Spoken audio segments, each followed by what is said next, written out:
انہوں نے اعلان کر دیا اب اس عراق کی سرزمین پر، اب اس بغداد کی سرزمین پر اسلام جنم نہیں لے گا، بلکہ اسلام کٹ گیا، اسلام مر گیا۔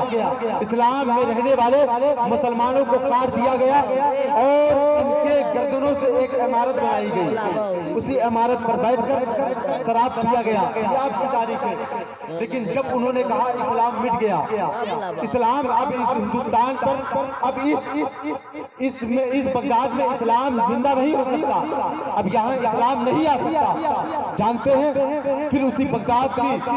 زمینوں سے آواز آئی، ہندوستان مرا نہیں ہے، اسلام مرا نہیں ہے، اسلام کو کوئی مار نہیں سکتا، اسلام کو کوئی شکست نہیں دے سکتا، اسلام کو کوئی خطرے میں نہ ڈال نہیں سکتا، اس لیے کہ اسلام اللہ کا پسندیدہ مذہب ہے۔ اللہ نے اسلام کو پسند کیا ہے، اللہ نے مذہب اسلام کو پسند کیا ہے۔ اس عراق سے اسلام کو کوئی مٹا نہیں سکتا۔ آپ جانتے ہیں کہ سرکار غوث اعظم جب ماں کے قدم کو چوم کر بغداد شریف کی طرف رکھتے سفر باندھا تھا تو غوث اعظم نے کیا کہا تھا؟ اے امی جان، میں علم دین حاصل کرنے جانا چاہتا ہوں، لیکن یہ تاریخ تھی، حقیقت یہ تھی کہ امی میں بغداد جانا چاہتا ہوں، لوگوں کو توبہ کرانے جانا چاہتا ہوں، امی میں بغداد اس لیے جانا چاہتا ہوں، لوگوں کو اسلام پر لانے جا رہا ہوں، امی میں بغداد میں جا کر لوگوں کو شراب سے توبہ کرانے جاؤں گا، بغداد جا کر لوگوں کو جھوٹ سے بچانے جاؤں گا، بغداد جا کر لوگوں کے سروں کو سجدے میں جھکانے جاؤں گا۔ جب سرکار غوث اعظم بغداد کی دھرتی پر آئے، جب آپ تقریر کرتے تو 700 لوگ واصف باللہ ہو جاتے، 700 لوگ روح پرواز کر جاتی، اس قدر آپ نے اسلام کو بڑھایا۔ لیکن ان کی گردن کیسے کاٹی گئی؟ ان پر ظالمین کو کیوں مسلط کیا گیا؟ اس لیے کہ جب انہوں نے اسلام کی تاریخ کو بھولا، جب انہوں نے جنید بغدادی کی تاریخ کو، جب انہوں نے بسر حافی نے جو قول دیا تھا، جو اسلام کے چیپٹر ان کے حوالے کیے تھے، جو اسلام کی تاریخ ان کو بتائی تھی، جو اسلام کے حکمات بتائے تھے، جو اسلام کے قانون بتائے تھے، جب وہ اسلام کے قانون سے ہٹے، جب ان کے اندر جھوٹ آئی،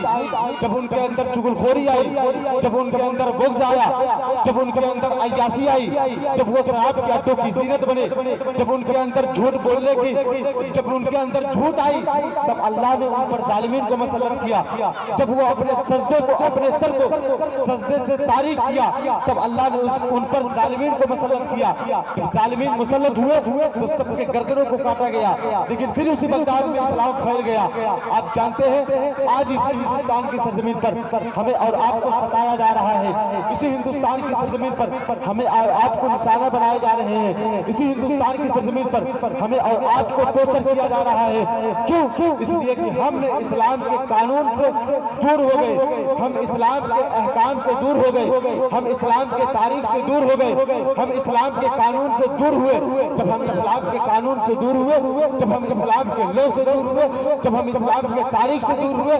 تو جب ہم اسلام کے تاریخ سے دور ہوئے تو اللہ نے ہم پر ظالمین کو مسلط کیا۔ جب ہم شراب کے اڈوں کی زینت بنے، جب ہم عیاشی کے اڈوں کی زینت بنے، جب ہمارے اندر جھوٹ سمائی، جب ہمارے اندر بغض آیا، جب ہمارے اندر ریاکاری آئی، تو اللہ نے ہم پر ظالمین کو مسلط کر دیا۔ ان ظالمین سے ہم چھٹکارا کیسے پائیں گے؟ ان ظالمین کے کیسے ہم چھٹکارا کیسے پائیں گے؟ تو اللہ نے فرمایا تم توبہ کرو، جب تم توبہ کرو گے تو ان ظالمین کے چنگل سے ہم تمہیں آزاد کر دیں گے، جب تم توبہ کرو گے تو ان ظالمین کے پنجرے سے ہم تمہیں آزاد کر دیں گے۔ آج یہ ہندوستان کی تاریخ ہے، لیکن آج سے پہلے جو ہندوستان کی تاریخ تھی، جب ہمارے اور آپ کے آقا غریب نواز اسی ہندوستان کی دھرتی پر اپنے قدم کو رکھا ہے، تو آپ جانتے ہیں پرتھوی راج کا اس سمے بادشاہیت چل رہی تھی۔ پرتھوی راج جو اسلام کا دشمن تھا، جو اسلام کے قانون کا دشمن، جو اسلام کے لا کا دشمن، جو اسلام سے جلتا تھا، جو مسلمانوں کو زندہ تک کر دیتا تھا، جو مسلمانوں کو زندہ جلا دیا کرتا تھا، وہ پرتھوی راج جو مسلمانوں سے چلتا تھا، جو مسلمانوں کو دیکھنا نہیں چاہتا تھا، اسی ہندوستان کی سرزمین پر، اسی اجمیر کی دھرتی پر ہمارے اور آپ کے راجا غریب نواز آئے۔ جب غریب نواز آئے تو آپ کو اسی ہندوستان سے اٹھانے کی کوشش کی گئی، جس طرح آج ہمیں اور آپ کو یہاں سے بھگانے کی کوشش کی جا رہی ہے۔ ہٹانے کی کوشش کی گئی تو آپ کو تاریخ معلوم ہے جب سرکار غریب نواز کو وہاں سے اٹھانے کی کوشش کی گئی تو سب سے پہلے آپ کے پاس لڑکیوں کو خوبصورت لباس پہنا کر خوبصورت لڑکیوں کو آپ کے پاس بھیجا گیا اور ان سے کہا گیا کہ جاؤ غریب نواز وہ اللہ کا ولی وہ اسلام کا رہبر اسی اجمیر میں بیٹھ کر اللہ کا ذکر کر رہا ہے، جاؤ تم اسے اللہ کے ذکر سے غافل کر دو، جاؤ اپنے حسن کی تلوار اس پر چلا دو، جاؤ حسن کا تیر اس پر چلا دو، وہ تیرے حسن پر فریفتہ ہو جائے، وہ تیرے حسن پر فریفتہ ہو جائے، وہ اللہ کہنا چھوڑ دے۔ اللہ اکبر۔ جب لڑکیوں کو بھیجا گیا تو غریب نواز کے پاس جب وہ لڑکی آئی تو سرکار غریب نواز رات بھر اللہ کی عبادت کرتے رہے۔ ان لڑکیوں کو طرف سرکار غریب نواز نے نگاہ اٹھا کر بھی نہیں دیکھا تو وہ لڑکی پرتھوی راج کے محل میں گئی، جا کر اے پرتھوی راج، لگتا ہے کہ آج مسلمانوں کا کوئی خاص عبادت کی رات ہے، اس وجہ سے وہ اللہ کا بندہ عبادت میں ملوث ہے، ہماری طرف اپنے نظروں کو اٹھا کر بھی نہیں دیکھا۔ تو اس وقت اجمیر کی دھرتیاں آواز دینے لگی، اجمیر کی ہوائیں آواز دے رہی تھی، اے لڑکیاں تم کہہ رہی ہو کہ مسلمانوں کی آج کوئی خاص عبادت کی رات ہے؟ مسلمانوں کی کوئی خاص عبادت کی رات نہیں ہوتی ہے۔ مسلمان جب سچ بولے تو اس کے لیے عبادت ہے، جب وہ حلال کمائے تو عبادت ہے، جب علماء کو پیار کی نظر سے دیکھے تو عبادت ہے، جب ماں کا قدم چومے تو عبادت ہے، باپ کا ہاتھ چومے تو عبادت ہے، قرآن اٹھائے تو عبادت ہے، مسجد کی طرف جائے تو عبادت ہے، کوئی نیک نیت کرے تو عبادت ہے۔ مسلمانوں کی ہر گھڑی عبادت کی ہے، ہر ساعت عبادت کی ہے۔ مسلمانوں کے لیے دن و رات میں 24 گھنٹے میں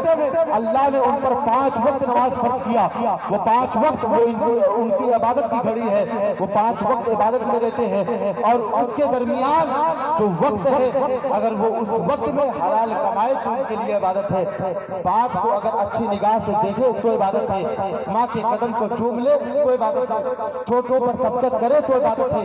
بڑوں کا ادب بجا لائے تو عبادت ہے۔ مسلمانوں کی ہر گھڑی عبادت ہے، کوئی خاص عبادت کی رات نہیں ہوتی ہے۔ جب اس نے کہا کہ کوئی خاص رات عبادت کی ہے تو پرتھوی راج کی بیٹی نے ان لڑکیوں پر تھوک دیا، کہا وہ مرد نہ ہے اس کو اپنے حسن پر آمادہ نہ کر سکی، دیکھو آج رات میں جاتی ہوں۔ تب پرتھوی راج کی لڑکی نے بیٹی نے ایک تنگ